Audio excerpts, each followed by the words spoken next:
नमस्कार पैलाग, जय हिंद। मैं हूँ अपने ससुराल में बागीचोरा। मेरे बाईं साइड आप देख रहे हैं, ये है हमारा पड़ोसी राज्य नेपाल और उसकी सीमाएं। और ये जो दाहिने साइड आप देख रहे हैं, ये है हमारा आदि कैलाश वाला क्षेत्र और उसके पीछे चाइना। सामने जो है वो छिपला केदार वाला एरिया है और इसमें जितनी जगह पूरा बादल लगे हुए हैं ये हिमालयी क्षेत्र है। इस बार दिसंबर के महीने में हिमालय में बर्फ़ नहीं है। और आपको दूर दिख रही होगी जो नेपाल के हिमालय वाला क्षेत्र है, लिपुलेख वाला एरिया है, गुंजी वाला, उसमें आपको हल्की सी बर्फ़ दिख रही होगी। अभी मैं जहाँ से आ रहा हूँ उधरा से यहाँ आने में, और आपको सामने नेपाल में चाइना के द्वारा काटी हुई सड़कें दिख रही होगी, मिट्टी गिरी हुई। वो एंगल काटा है चाइना ने और एक गांव से दूसरे गांव को जोड़ा है और एक एलिवेशन दिया है उसने जिसमें गाड़ियां चल सकती हैं। अभी मैं उधरा से आ रहा हूँ, ऐसी खड़ी चढ़ाई बना रखी है हमारे भारत के पीडब्ल्यूडी विभाग ने, उत्तराखंड राज्य ने।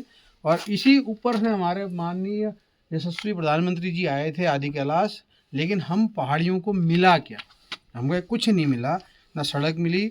आज इस जगह में खड़ा हूँ वहाँ पानी नहीं है बागीचोरा में। और हम जब इस छोटे से देश नेपाल को देखते हैं जिसमें पूरा, हम इसको कहने के लिए नेपाल कहेंगे लेकिन चाइना यहाँ पे पहुँच चुका है। और ये ठीक सामने जो आपको बादल दिख रहे हैं, इनके बैक साइड में चाइना है, उनका यूएवी उड़ता है वहाँ पे। और हम कितने पीछे हैं, लोग यहाँ से पलायन कर रहे हैं। कि कौन है जिम्मेदार? सरकार। यहाँ के लोगों को यहाँ बसने के लिए पैसा न दे के, यहाँ के व्यवसायों को आगे न बढ़ा के, यहाँ की कृषि को ख़त्म करके, अभी मैं जहाँ से आ रहा हूँ किसी ज़माने में वहाँ रुपाई लगती थी और आज वो ज़मीनें बंजर पड़ी हुई है। तो ये बड़ी सोचने वाली है। हमें सीमावर्ती गाँव में 2 साइड इंटरनेशनल बॉर्डर है और भविष्य में ये क्षेत्र धीरे धीरे धीरे धीरे जिस प्रकार से पैसे की ज़रूरतें यहाँ बढ़ रही हैं और नशा खुद सरकार बढ़ा रही है, खुद सरकार यहाँ नशा बढ़ा रही है, नेचुरली यहाँ पर चाइना और नेपाल का इन्फ्लुएंस होगा ही होगा। तब हम उसको कैसे निपटेंगे, ये बड़ी सोचनी बात है, क्योंकि हम कश्मीर का मुद्दा अभी तक सुलझा नहीं पाए हैं पिछले 80 साल में। और ये आने वाला कश्मीर बनने वाला है, क्योंकि बॉर्डर पे जो बैठे हुए लोग हैं वो विशेष समुदाय के हैं, उस साइड भी और इस साइड भी। सुनने में आया था कि यहाँ पे सबसे बड़ा स्मगलिंग पॉइंट है ह्यूमन ट्रैफिकिंग का, लड़कियों का। तो नेपाल से लड़कियाँ ला के मंडियों में बेची जाती हैं और ये वही धारचूला वाला क्षेत्र है। तो इसको रोकने की जिम्मेदारी ना मेरी है ना आपकी है, इसकी जिम्मेदारी हमारे पुलिस प्रशासन और उत्तराखंड पुलिस और केंद्र सरकार की आईबी की है। लेकिन फिर भी हम आज इंटरनेशनल बॉर्डर के दोनों साइड में बैठे हुए हैं, अनडेवलप्ड, पानी नहीं, शिक्षा नहीं, चिकित्सा नहीं और रोजगार नहीं। और उसी चीज़ के लिए लोग यहाँ से पलायन करके बाहर जाएंगे और बाहर जाने के बाद हम वही करेंगे जो हमारे आज से 80 साल पहले लोग करते हुए आए हैं। यहाँ के लोगों को अधिकार न देकर, बाहर के लोगों को अधिकार देकर सरकार ये दिखाना चाहती है कि हमने बहुत बड़ा कार्य किया है, लेकिन जो वास्तविकता है ग्रामीण क्षेत्रों की, गाँव में, वो आज भी वैसी है।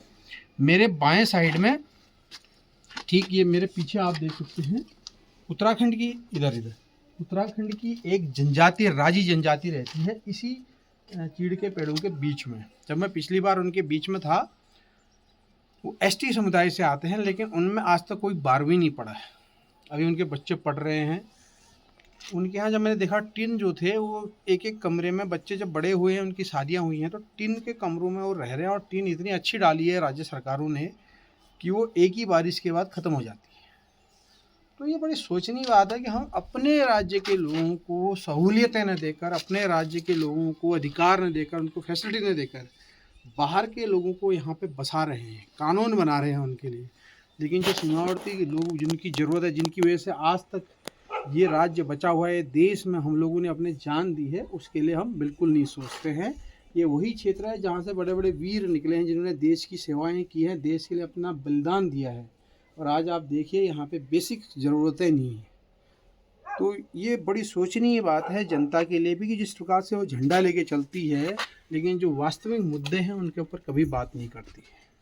मैं फौजी भुवन पहाड़ी आपसे ज़रूर निवेदन करूँगा कि इन चीज़ों के बारे में सोचिए। आप पर्यटन हवा में उड़ा के बहुत बढ़ा सकते हैं, लेकिन ज़मीनी स्तर में हम लोगों को क्या मिला, ये सोचनीय बात है। धन्यवाद।